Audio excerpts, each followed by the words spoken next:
On en parle beaucoup depuis hier. Les députés du Parlement européen ont voté massivement pour interdire l'importation des produits du phoque à compter de l'an prochain. La décision controversée au Canada réjouit bien sûr les membres de la Fondation Brigitte Bardot. Dans nos studios à Paris ce matin, Christophe Marie, porte-parole de la Fondation Brigitte Bardot. Alors, M. Marie, il faut d'abord bien comprendre que c'est là l'aboutissement d'une longue bataille pour la Fondation Brigitte Bardot, une bataille qui dure depuis plus de 30 ans maintenant. Oui, tout à fait. Ça a été l'un des premiers combats menés par Brigitte Bardot avant même la création de sa fondation. Et depuis, nous travaillons à cette interdiction d'importer et de commercialiser les produits issus de cette chasse aux phoques, effectivement. C'est une décision qui vous réjouit ? Oui. Enfin, nous réjouit.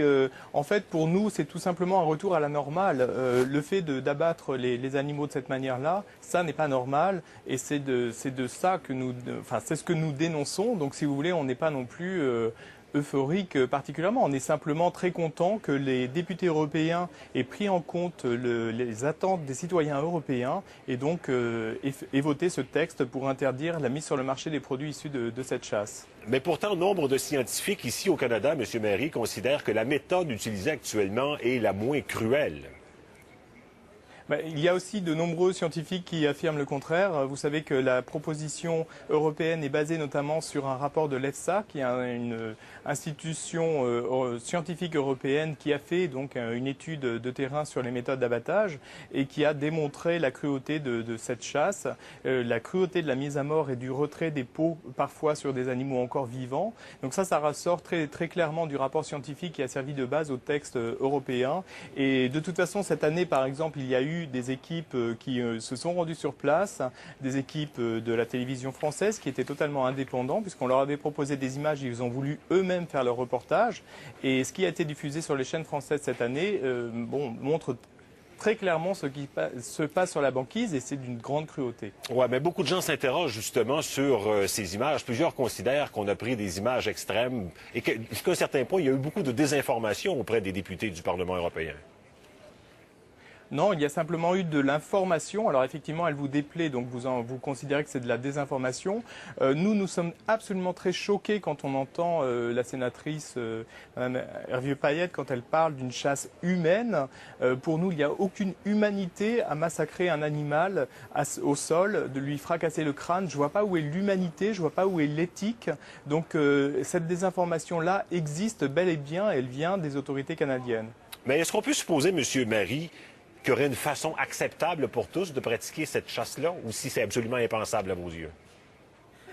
Pour nous, c'est une chasse qui ne se justifie pas. On a le droit, nous, Européens, de refuser l'importation de ces fourrures, parce qu'encore une fois, on parle de fourrure, hein, c'est pas non plus quelque chose qui sauvera le monde, loin de là, c'est totalement inutile. De la même manière qu'on a interdit l'importation des peaux de chats et de chiens et fourrures donc le 31 décembre dernier, donc c'est tout récent, cette interdiction-là s'inscrit au niveau européen dans un plan d'action qui a été adopté en 2006 et qui prévoit différentes mesures législatives pour justement prendre en compte le bien-être animal et modifier les règlements existants. Et c'est très important et ça s'applique notamment aux animaux de ferme, puisque vous le savez, les animaux pour la consommation humaine sont probablement les animaux les plus maltraités, que ce soit pendant les élevages, les transports ou l'abattage. Et c'est aussi une grande préoccupation qui doit naître. Il doit y avoir véritablement une remise en cause de notre rapport à l'animal, que ce soit l'animal domestique, de compagnie ou l'animal sauvage, bien évidemment, comme ici pour la chasse aux phoques. Mais vous n'êtes pas sans savoir, M. Marie, qu'il y a un certain nombre de chasseurs ici de l'Est du pays dont le revenu familial dépend de cette chasse.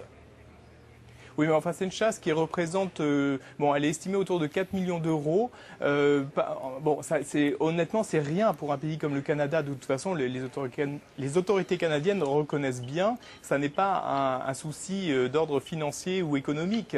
Le Canada, c'est pas le Malawi, que je sache. Il y a tout à fait possibilité de sortir des subventions pour soutenir, pour aider ces populations qui seront directement concernées et les accompagner justement sur des méthodes de vie qui soit plus digne. Et on rejoint dans ce sens totalement la proposition, le projet de loi du sénateur McHarb qui justement fait ressortir toute l'inutilité de cette chasse et le fait que le Canada d'ores et déjà dépense bien plus à défendre cette chasse. Moi je peux vous dire que ces derniers mois j'ai vu défiler des dizaines de représentants des autorités canadiennes dans les différents pays européens et cet argent qui a été largement dépensé aurait pu être donné aux populations qui seront effectivement, qui auront un moindre revenu sur la chasse au phoque, ça c'est une évidence. Et visiblement, la bataille n'est pas terminée parce que là, le gouvernement menace de porter tout ça devant l'Organisation mondiale du commerce. Non, mais de toute façon, le texte a été suffisamment modifié pour prendre en compte justement les possibilités et empêcher tout recours devant l'OMC. De toute façon, le Canada pourra à nouveau effectivement dépenser des fortunes, des efforts, du temps et de l'énergie contre ce texte. Il le fera probablement, puisque visiblement c'est une obsession. Mais en ce qui nous concerne, on a le droit, nous, Européens, de refuser d'être complices et de refuser l'importation de ces fourrures et autres produits issus de cette chasse, que ça plaise ou non au Canada. Et vous avez le droit, vous Canadiens, à refuser d'importer les produits type foie gras qui sont issus d'une véritable torture animale et on vous encourage à le faire véritablement, comme ça on sera gagnant à tous les niveaux, au niveau du bien-être animal. Monsieur Marie, merci de nous avoir fait part de votre point de vue. Au revoir et bonne journée. Je vous en prie, merci, au revoir.